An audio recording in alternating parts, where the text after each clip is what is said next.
So, I'm Kelly. I came from theater 6 years ago. I took this one class in critical studies of game design. I became enthralled.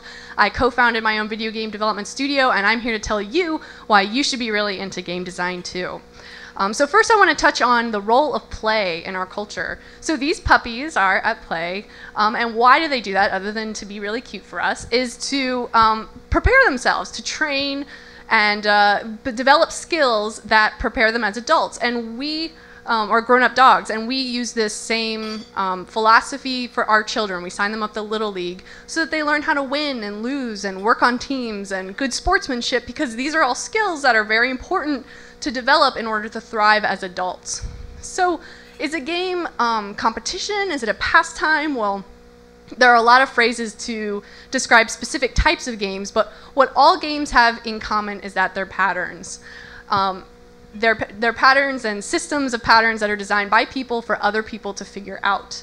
And it turns out that our brains love patterns. We seek them out. It's how we make sense of the world. So in short, patterns make us happy. We seek them out to help us make sense of things. So this guy in 1975 did a study on happiness, how people achieve it, what it is, and he found that there was a commonality that was described as this state of moving along freely in water. And this became the foundation of his flow theory. So 3 aspects of being in a state of flow, in a state of happiness, are 1, that it's a challenge that requires skills to accomplish, 2, that there are clear goals, and 3, that you get direct feedback on achieving those goals. Now, it turns out that these are all qualities of really great games, too. A great game is something that's not too hard, it's not too easy, there's a clear objective, and you're getting feedback to move along there. One other point about Mohali's study is that he found resonance in this assertion that Aristotle actually made 2,300 years ago, which is that above all else, men and women seek happiness, that we actually really, really want to be happy. So games are these fictional states of flow. We create challenges that people can get into the state, and we call it entering the magic circle, because these rules create a sense of flow, but there are rules that don't apply to our real lives. It's entering the magic circle, and we agree to it because doing so can change our goals temporarily. It can change our relationship to each other. For 3 hours, my boyfriend in Risk can become my arch nemesis, but that's okay, it's just a game. But what if we could not just temporarily change our behaviors, but superimpose a game onto our lives in order to permanently change our behaviors and our goals? What if we could design clear goals for our lives?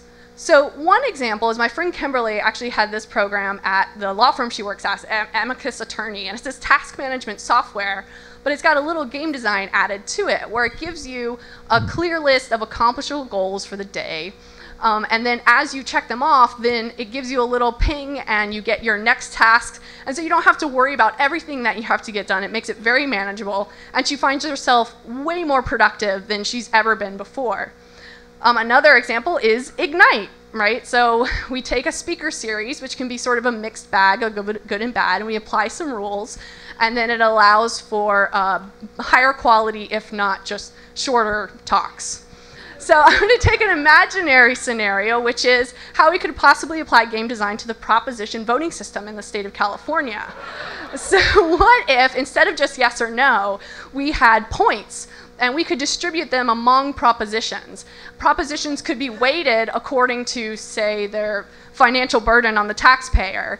And then you couldn't vote on just everything. You had to weigh how much you wanted to spend your points where. And that would allow us to sort of also get a sense of the priorities of the voters.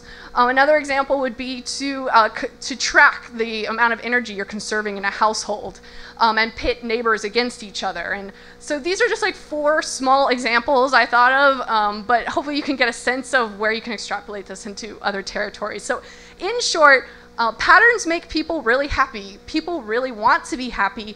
Game designers make great patterns.